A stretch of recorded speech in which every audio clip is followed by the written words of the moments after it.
Hello guys, welcome to Pakistani real reaction. तो कैसे हैं आप सब? उम्मीद है आप सब बढ़िया होंगे, मजे में होंगे और खुश भी होंगे। मेरा नाम है मुदस्सिर। मैं हूं वैश्य। सो गाइस, आज की वीडियो काफी ज्यादा कमाल की होने लगी है।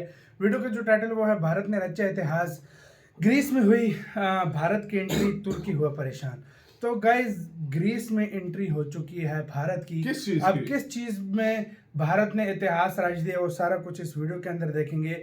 भारत के इस स्टेप से तुर्की के तोते उड़ गए हैं और तुर्की तोते क्या वो क्या कहते हैं डर कर इस तरह से बैठा होगा कि यार इंडिया हमारे पास किधर आ भाई गया। इंडिया अजरबैजान भारत से पंगा और लेता यार था। पिछले दिनों तो अजरबैजान भारत से पंगा लेता था, भारत ने आर्मेनिया चला गया, आर्मेनिया में एंट्री मार दी।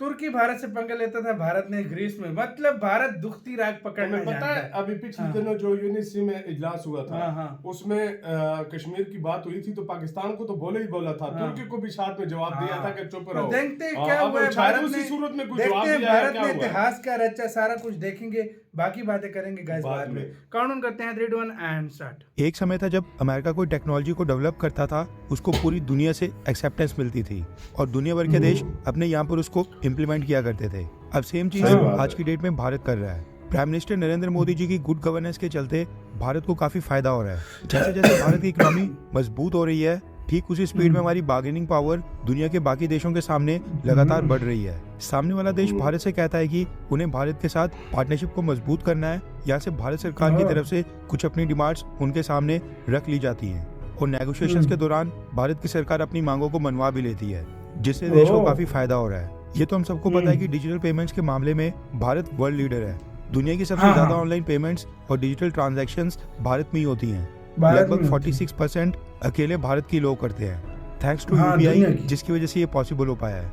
अभी तो यूपीआई ने भारत के टायर 2 और टायर 3 सिटीज को अच्छे से पेनिट्रेट किया ही नहीं है, लेकिन उससे ही पहले भारत की सक्सेस को देखते हुए दुनिया के तमाम देश यूपीआई पेमेंट्स को अपने यहाँ पर इम्प्लीमेंट कर रहे हैं। और आज हम इस बारे में इसलिए बात कर रहे हैं क्योंकि इस लिस्ट में एक और देश की एंट्री हो गई है। टर्की के एक बहुत ही बड़े दुश्मन देश ग्रीस ने भारत को बहुत ही बड़ी गुड न्यूज दी है।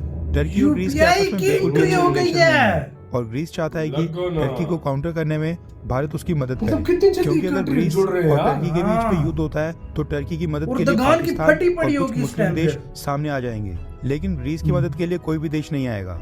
इसके पीछे का कारण है कि ग्रीस और टर्की ये दोनों ही देश नाटो अलायंस के मेंबर्स हैं। अब ऑब्वियस है कि ग्रीस चाहता है कि भारत उसके साथ न सिर्फ ट्रेड टाइज को मजबूत करे बल्कि डिफेंस टाइज को भी मजबूत करे। ग्रीस चाहता है कि वो भारत के साथ मिलकर मिलिट्री एक्सरसाइजेस भी करें और दोनों देश साथ मिलकर आपस में डिफेंस प्रोडक्शन भी करें। अब ऑब्वियस सी बात है कि इंटरनेशनल रिलेशंस ये टू वे होते हैं। अगर ग्रीस भारत से कुछ चाहता है तो बदले में ग्रीस को भी भारत के लिए कुछ न कुछ तो करना पड़ेगा। और अब खबर निकल कर आ रही है कि उसी कड़ी में ग्रीस ने एक बहुत ही बड़ा फैसला ले लिया है। रेफरेंस के लिए आपकी स्क्रीन के ऊपर आर्टिकल का स्क्रीनशॉट।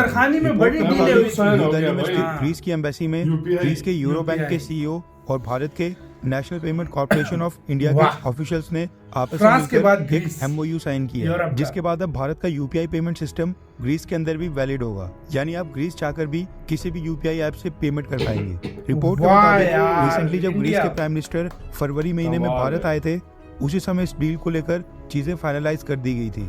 बस फ्रेमवर्क के ऊपर थोड़ा बहुत काम बाकी था और वो भी महीने के अंदर ही पूरा हो गया है। भारत के साथ रिश्तों को मजबूत करने के लिए ग्रीस ने भारत की 2 और डिमांड्स को माना है और उनके ऊपर भी इस समय काम चल रहा है। पहली डिमांड है भारत और ग्रीस के बीच डायरेक्ट फ्लाइट्स की संख्या को बढ़ाना। भारत और ग्रीस के बीच migration and mobility partnership agreement का साइन करना, ताकि भारत के ज्यादा लोगों को ग्रीस का वर्क वीजा या फिर वहां पर वर्क परमिट लेने में किसी भी दिक्कत का सामना ना करना पड़े। भारत की पहली डिमांड तो ग्रीस ने महीने के अंदर ही मान ली है और ये दोनों बाकी डिमांड्स के ऊपर अभी भी काम चल रहा है और हो सकता है कि आने वाले कुछ ही महीनों के अंदर ये दोनों भी ग्रीस की सरकार की तरफ से पूरी कर ली जाए। ये फायदा होता है देश को जब नरेंद्र मोदी जैसा एक विजनरी प्राइम मिनिस्टर देश को सच में बिल्कुल सही बोला। क्या आप आने वाले लोकसभा इलेक्शन में अपने वोट के अधिकार का इस्तेमाल करेंगे? क्या वो हकदार यही बंदा है यार, तो कौन सी पार्टी का? नीचे कमेंट करके जरूर बताएं।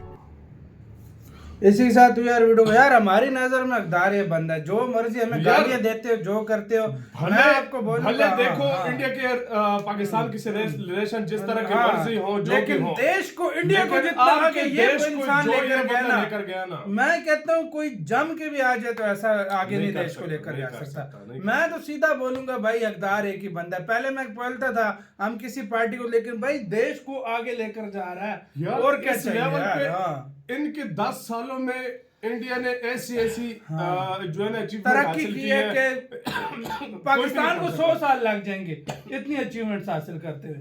सच में मैं कहता हूँ इन जैसे लीडर बहुत मुश्किल से और भाई मैं दूसरी बात करूं, यूपीआई की दूसरी यूरोप का कंट्री हो गई है ग्रीस, जहां पर यूपीआई पहुंच गए। और यार सबसे बड़ी फ्रांस ने तो चला ही दिया ना। हाँ। और दूसरा यूरोप का कंट्री बन गया। एशिया तो लगभग सिमटता जा रहा है, एशिया में तो होते जा रहे हैं असल में इंडिया के एक बात मैंने नोट की है, अमेरिकन कब का कर चुके होते वो कहते हैं कि यार हमने इतना सारा कुछ किया है, हम कैसे कॉपी करते हैं। मेरी हमेशा बात याद रखना, इंडिया के अभी जिस कंट्री के साथ रिलेशन अच्छे हैं ना वो यूपीआई। गाइस मैं ज्यादा नहीं बोलूंगा, यूपीआई यूज कर इंडिया को 6-7 साल दो, 6-7 सालों में आपको पूरी आधी दुनिया कर देगा। ये वीजा और मास्टर कार्ड की जगह रुपए कार्ड और यूपीआई होगी। ये मुझसे लिख के ले लो। चलो 10 साल दो तो आधी दुनिया से भी ज्यादा दुनिया में होगा। सही बात है। ये इनको बहुत बड़ी टक्कर मिलने वाली है भारत की तरफ से। और अंडर विजनरी लीडरशिप, ऐसी विजन वाली लीडर है आपका, हम आपको बता नहीं सकते। देखो अंदर खानी में डीले हुई है, उस टाइम किसी को नहीं पता था भारत ने ये डीले की हैं। भारत ने कुछ उनकी मानी है, कुछ अपनी मनवाई है। देखो एक विजन होता है कि अब देखो, अब हमारी कंट्री में कोई यूरोप का आ जाए, हम यूरोपियंस को बहुत बड़ी इज्जत देते हैं। सीधी हम कहते हैं क्योंकि हमें पैसे से उनसे लेने पड़े, जो सीधी बात है करेंगे यार, तो हम उनकी ही बात मानेंगे, अपनी नहीं मनवाएंगे। हम बोलेंगे चलो यार हमें यही है कि हमें कुछ लोन दे दें, हमारे लिए यही बहुत हो जाएगा। लेकिन इंडिया क्या है, अपनी भी मनवाता है, उनकी भी थोड़ी बहुत मानता है। तो यहाँ इस तरह चलता है। हमेशा वो कंट्री तरक्की करता है जो फ्यूचर का सोचे। इंडिया फ्यूचर का सोच रहा है। देखो अभी अमेरिका के साथ ठीक है रिलेशन अच्छे हैं, और कंट्रीज के साथ मानते हैं रिलेशन अच्छे हैं, लेकिन रिलेशन खराब होते हुए देर नहीं लगती कभी भी किसी कंट्री की भी। इंडिया फ्यूचर का सोच रहा है कि यार कल को अगर हमने किसी और करेंसी को बाईपास करना हुआ, उसको हटाना हुआ या जो कुछ करना हुआ, तो हमारा इंडियन रुपी इतनी कंट्रीज में हो कि हम उसमें ट्रेड भी कर सके, हमें कोई टेंशन ना है। वो यूपीआई जा रहा है, इंडियन रुपीज कार्ड जो है वो जा रहा है, सारा कुछ का इंडियन रुपीज में जो है ना ट्रेड हो रही है, सारा कुछ। ये फ्यूचर के प्लान है। ये फ्यूचर में जाकर ये इंडिया की करेंसी भी मजबूत होगी, इंडिया तरक्की भी करेगा, और इंडिया जो है ना और ज्यादा आगे जाएगा। और ये ऐसे स्टेप होते हैं ना, ये सुपर पावर बनने की तरफ कदम होता है। ये स्टेप लेकर बंदा सुपर पावर की तरफ जाता है। ये नहीं ठीक है, टाइम लगेगा, मुझे इसमें कोई डाउट नहीं है, लेकिन इंडिया जिस डायरेक्शन में जा रहा है ना, इंडिया अगली सुपर पावर की तरफ 100% पूरी दुनिया मान रही है कि अगली रेस होने लगी है चीन और भारत की। तो आपका गैस क्या कहना है इस एक और उपलब्धि के ऊपर, क्या कहना है भारत की? कमेंट सेक्शन में अपनी जेन्युइन राय लाजमी दीजिएगा। बहुत ज्यादा गैस ख्याल रखिएगा। तो यार